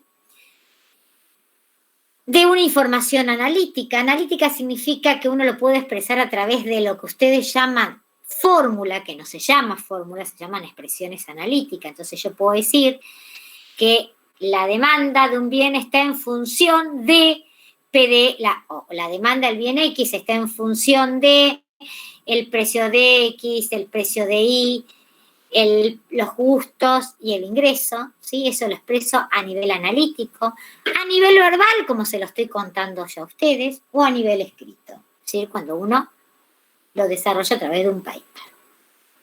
A nivel gráfico, generalmente nosotros utilizamos el gráfico cartesiano, en donde vemos la relación que hay entre dos variables. En este caso vemos la función de oferta, que tenemos el precio de un bien y la cantidad, ¿sí? Esto lo van a ver, obviamente, en la unidad siguiente, pero ustedes van a ver un montón de funciones gráficas.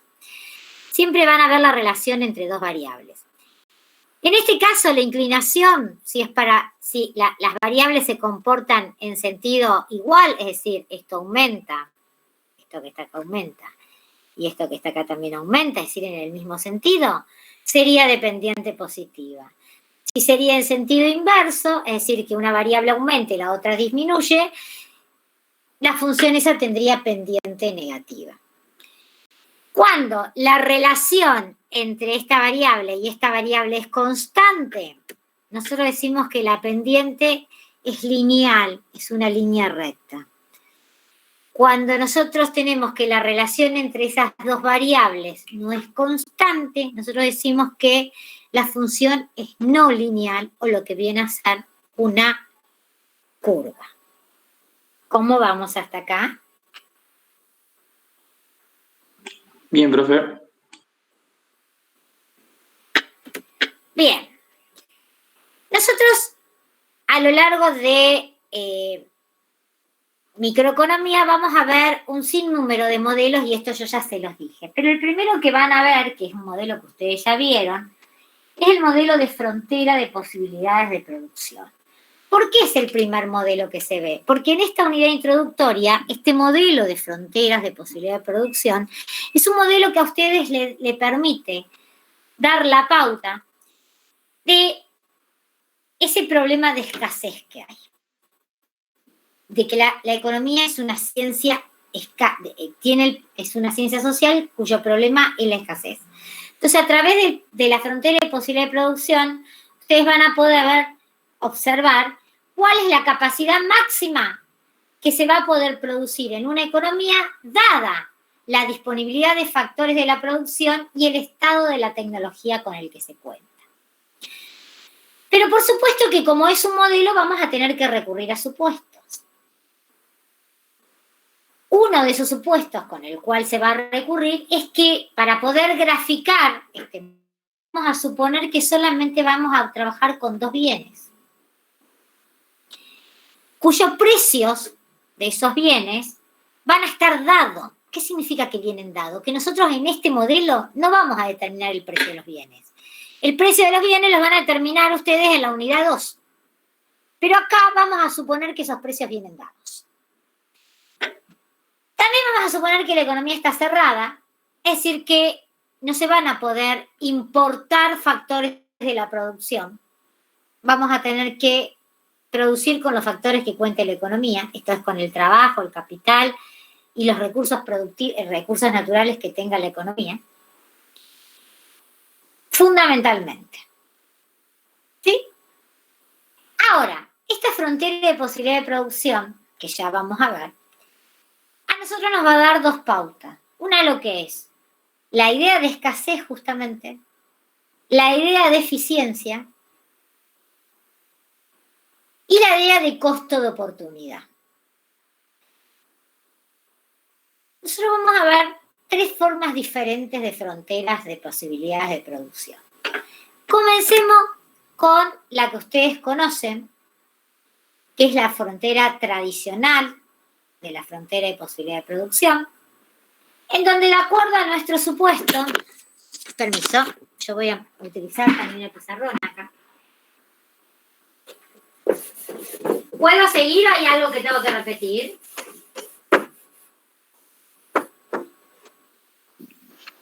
Sí, puede No, profe, seguir. por ahora está todo bien. Buenísimo. De acuerdo a esta forma de frontera de posibilidad de producción, en donde ustedes tienen dos bienes, alimento y vestido, y tienen la forma cóncava al origen, ustedes dicen que la cantidad máxima que van a poder producir de vestido va a ser la que está en el punto A, suponiendo que no se produce nada de alimentos. La cantidad máxima que van a poder producir de alimento va a ser la que está en el punto K, suponiendo que no se va a producir nada de vestido. Pero también ve que para poder producir una unidad más de alimento hay que resignar unidades de vestido y viceversa. Eso es lo que indica que hay un intercambio y hay un costo de oportunidad. El costo de oportunidad sería la cantidad de un bien que hay que resignar producción para aumentar en una unidad la producción del otro bien. Hay un supuesto que me comí y les pido disculpas, que es que este modelo también trabaja con que hay movilidad entre los factores de la producción. ¿Qué significa esto? Que los factores de la producción y la tecnología utilizada para producir vestido también son aptas para producir alimentos. Esto es lo que nos permite que, como hay movilidad en los factores de la producción, claramente nosotros podemos intercambiar producción de vestidos por producción de alimentos. Y la cantidad de vestidos que dejo de producir para producir una de alimentos se llama costo de oportunidad. ¿Cómo vamos hasta acá? Bien, profe. Sí, profe, se entiende. Bien. Pero también nosotros dijimos que la frontera de posibilidad de producción mostraba eficiencia.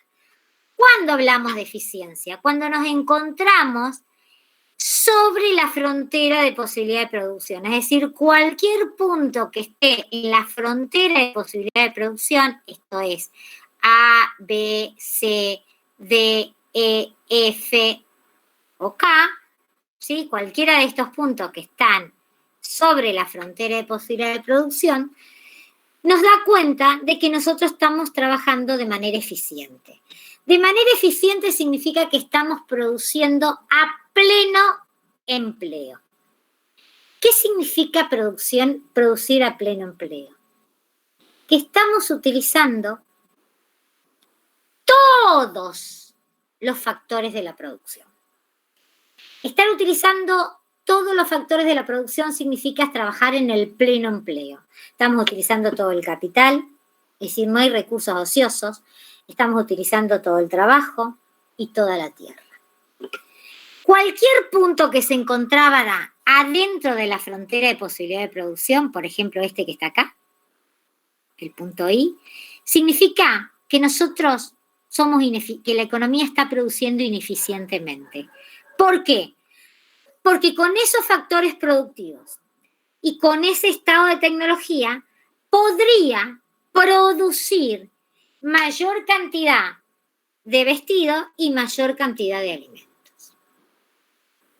Y cualquier punto que se encontrara fuera de la frontera de posibilidades de producción es un punto inalcanzable, al menos mientras estemos trabajando con estos factores de la producción y con este estado de tecnología. ¿Cómo vamos hasta acá? Profe, ¿puede repetir el punto I? ¿Qué era? Que justo no... Un punto de ineficiencia, porque uno podría producir tanto más de vestido como más de alimento. Okay. ¿Por qué? Porque tenemos factores de la producción que están siendo desocupados, que están siendo desempleados. O sea, no están siendo utilizados. No están siendo utilizados. Yo tengo mano de obra desocupada, capital ocioso en las plantas y tierras que no están destinadas a la producción. Ok. Profe, y si, por ejemplo, sería un punto alcanzable de todos los que están sobre la curva, y también. Cualquier punto que estuviera sobre la curva son puntos factibles de producción y son puntos eficientes, es decir, que estoy utilizando todos mis factores de la producción. Perfecto, gracias. ¿Alguna otra preguntita?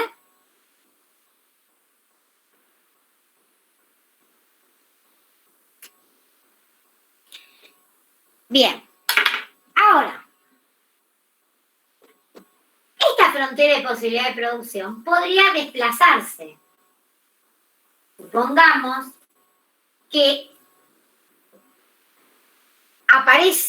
hay mayor cantidad de factores de la producción y de tecnología que sirven tanto para A como para B. En ese caso, aumenta la frontera de posibilidad de producción. Yo ahora voy a poder producir mayor cantidad de vestidos y de alimentos. Si pasara lo contrario, la tecnología no, porque el conocimiento no se destruye, pero sí, por ejemplo, habría menos tierras porque se inundaron, o habría menos cantidad de mano de obra disponible, para el trabajo, esto es, la población económicamente activa disminuye. y eso se ve perjudicado para la producción de los dos bienes, se contrae la frontera de posibilidad de producción.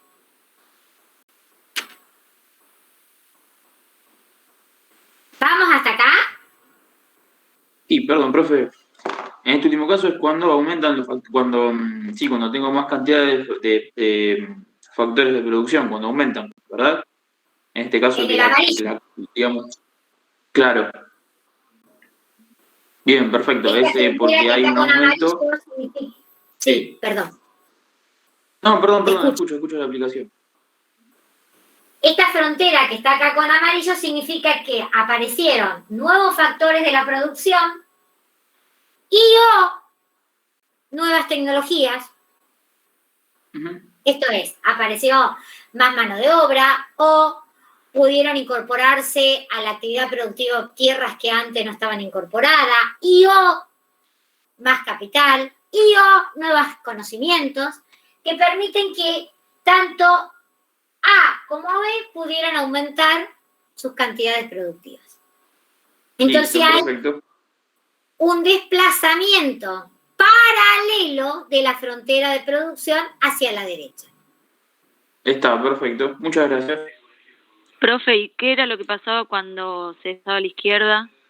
Bien, hay una contracción de la frontera de posibilidad de producción de manera paralela cuando, por ejemplo, disminuyen factores de la producción que sirven para producir ambos bienes. Ejemplo, disminuye la población económicamente activa, por lo tanto hay menos mano de obra disponible para producir bienes, o hubo tierras inundadas en donde ahora no van a tener que ser sacadas del circuito productivo. ¿Sí? Esas cuestiones. ¿Vamos hasta acá? Sí, profe. Bien. Pero puede pasar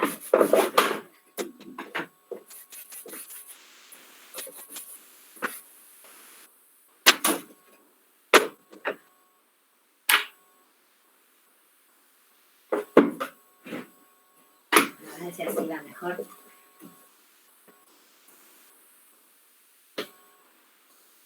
Yo tengo mi frontera de posibilidad de producción original. Puede pasar que la frontera rote. Pongamos así. ¿La ven? Sí, profe, se ve. Este caso ocurre cuando ese aumento en los factores de la producción o esa mejora tecnológica solamente sirviera para producir un bien, que sería el bien A. Si es para producir el bien B, tendría que ser así, ¿no es cierto? O sea, no se modifica la situación original. Esto se llama rotación de la frontera. Esto es rotación de la frontera. Bien.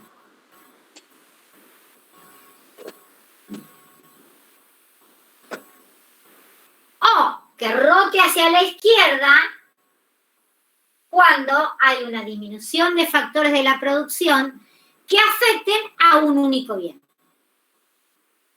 Entonces se sigue produciendo como máximo la misma cantidad de vestidos, pero ahora va a haber menos disponibilidad para producir el bien.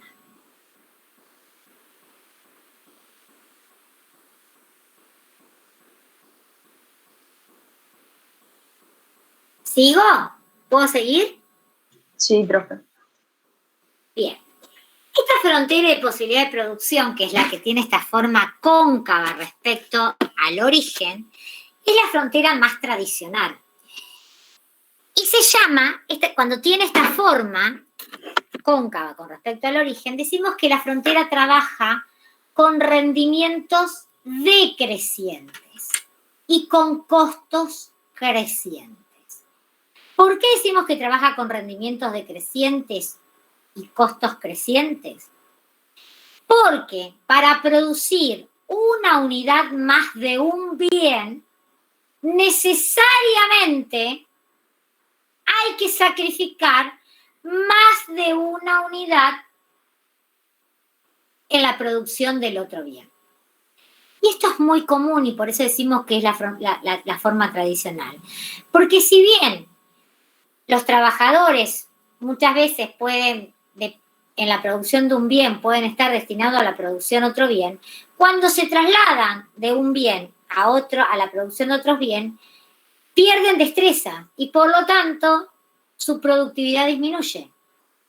En ese caso, obviamente, a veces hay que sacrificar más factores de la producción. Pero hay otras formas de las fronteras de posibilidad de producción. ¿Sigo o hay algo que me quieran preguntar? No, profe, sí. Hay Profe, otras. Sí, yo quería preguntar algo. dale. ¿Viste cuando dijiste que cuando marcaste la primera, que era cuando aumentaba el factor de producción o la tecnología solo para el bien? ¿Cómo era para el bien? Y al revés. Tenés que rotarla para arriba.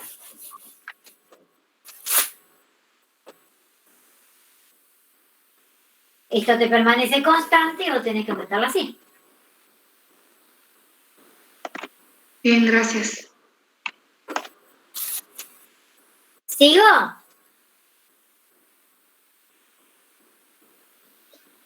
Sí, profe. Bien.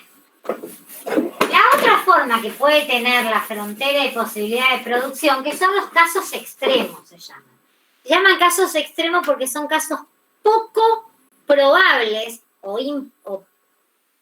como para decir, casi no se dan, ¿no? Entonces tenemos esta frontera de posibilidad. Seguimos con los mismos supuestos. Acá teníamos alimento, ¿no? Y acá tengo vestido. Donde la frontera es lineal. Lo mismo, puede desplazarse hacia la derecha cuando aparecen factores de la producción que contribuyen a aumentar la producción de ambos bienes o una mejora tecnológica, y en ese caso, allá. Vamos a tener esta frontera de posibilidad de producción. Profe, a mí se me cortó. ¿Lo puede repetir eso? Lo último que dijo. Sí, que va a haber un desplazamiento hacia la derecha cuando va a aparecer, esto es lo mismo que siempre, cuando hay, hay nuevos factores de la producción y o mejoras tecnológicas que contribuyen a mejorar la producción de vestidos y de alimentos, la desplazamos en forma paralela, pero es una función lineal. Cuando ocurre lo contrario, es decir, hay una disminución de factores de la producción que afectan a ambos bienes, se desplaza de manera paralela, pero contrayendo la función de producción. Es igual que el anterior. La única diferencia es que acá es lineal la frontera de posibilidad de producción.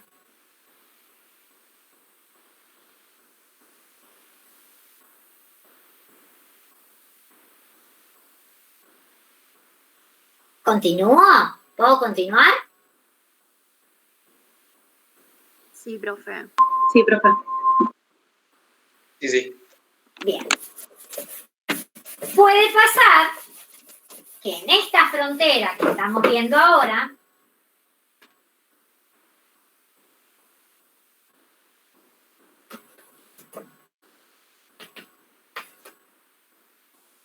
aparezcan nuevos factores de la producción que solo beneficien al bien A. O una mejora tecnológica que solo beneficia al bien A. Por lo tanto, la frontera se desplaza, se rota hacia la derecha. O podría pasar que haya una disminución de disponibilidad de factores de la producción que solo que solo perjudiquen al bien A, y en ese caso, ¿qué va a pasar? Va a rotar la frontera de posibilidad de producción hacia la izquierda. ¿Sí? Ahora, pasa lo mismo que la anterior. Sin embargo, fíjense que esta es lineal y la otra era cóncava con respecto al origen. pasa exactamente lo mismo. Es más, voy a tener cualquier punto sobre la frontera de posibilidad de producción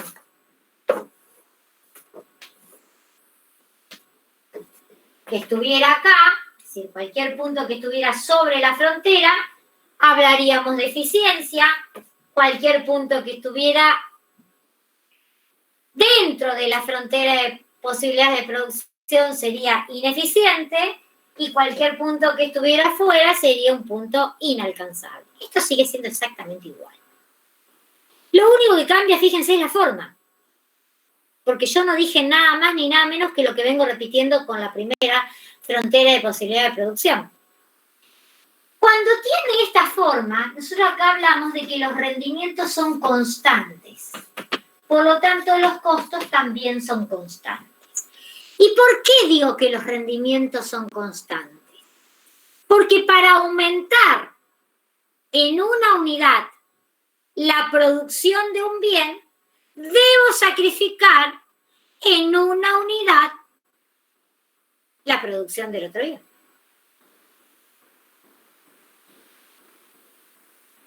Entonces se mantiene constante. Generalmente esto no ocurre en la primera situación, porque si bien los factores de la producción pueden tener movilidad, esto es, pueden usarse para producir indistintamente bienes, no son igualmente productivos. O sea, la productividad varía en uno y otro. Y la tercera forma de la frontera de posición es cuando tiene la forma convexa esta frontera de posibilidad de producción. Es la menos probable que exista. Y esto es, tengo vestido, tengo alimento y tengo esta forma. Lo mismo, si hay una mejora o un aumento en los factores de la producción y o de la tecnología que beneficien a ambos bienes, pero un poquito que lo voy a poner más arriba, el eje, se va a desplazar hacia la derecha. Y si hay una disminución de factores de la producción que perjudiquen a ambos bienes, se va a desplazar hacia la izquierda.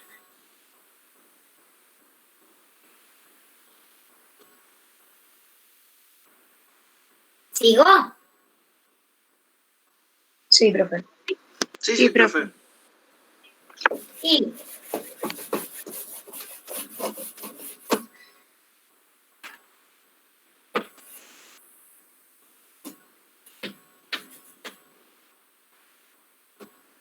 Si solamente beneficia a un bien, los nuevos, se descubren nuevos factores de la producción y o mejora tecnológica que solamente beneficien un bien, va a rotar hacia la derecha, y si hay disminución de factores de la producción que solamente beneficia un bien, va a rotar hacia la izquierda.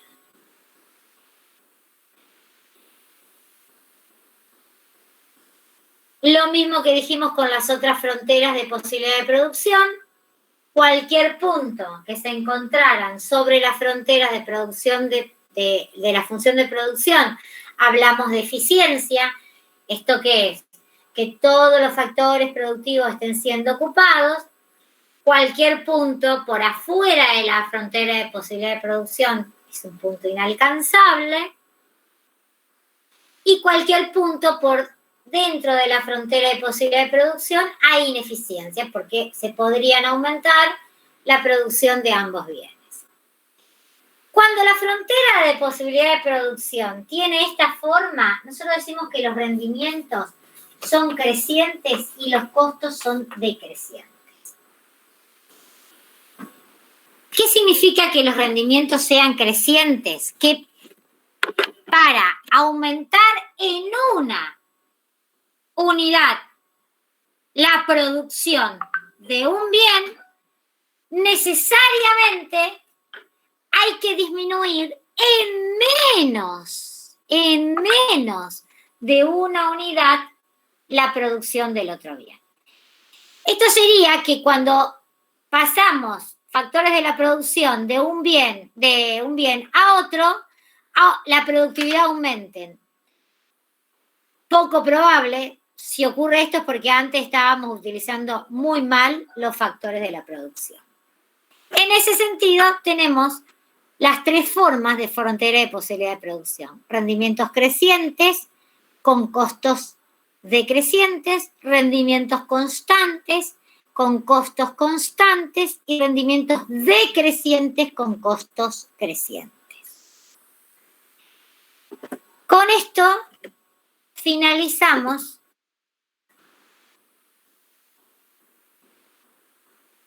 la unidad de hoy. ¿Alguna pregunta hasta acá? No, profe. Profe, No, profe, perdón, profe. no escuché el primero, rendimientos. Los rendimientos que vos viste, no me acuerdo cómo los di en orden, pero los rendimientos es cuando la frontera de posibilidad de producción es cóncava. Nosotros lo que decimos es que hay rendimientos decrecientes. Y si hay rendimientos decrecientes, los costos son crecientes. ¿Esto qué es? Para aumentar en una unidad la producción de un bien, hay que resignar más de una unidad la producción del otro bien. Cuando los rendimientos eran constantes, los costos también lo son. ¿Esto qué significaba? Que para aumentar en una unidad la producción de un bien, hay que disminuir en una unidad la producción del otro bien. Y la tercera posibilidad, que es la poco probable, que es la convexa, que es los rendimientos son crecientes. ¿Esto qué significaba? Que los costos eran decrecientes. Para aumentar en una unidad la producción de un bien, necesariamente hay que disminuir en menos de una unidad la producción del otro bien. Gracias, profe. No me di cuenta, es como que son contrarias. Sí, son contrarias. Profe, de los Dígame. supuestos de la frontera de posibilidades de producción, yo escuché que eran 2 bienes con tecnología dada y creo que habías dicho algo más. No, yo dije 2 bienes cuyos precios vienen dados. Los precios vienen dados. Dijimos que la economía estaba cerrada y dijimos que había libre movilidad de los factores de la producción.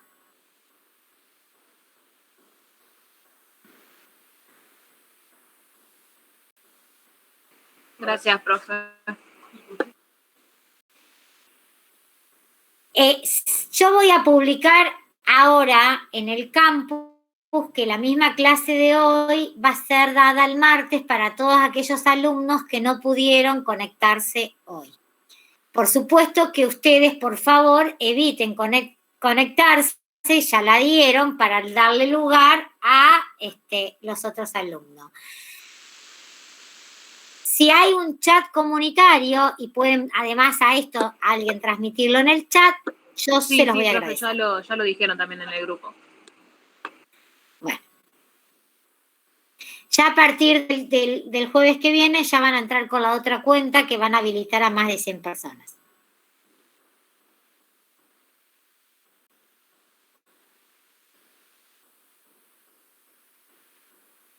Profe,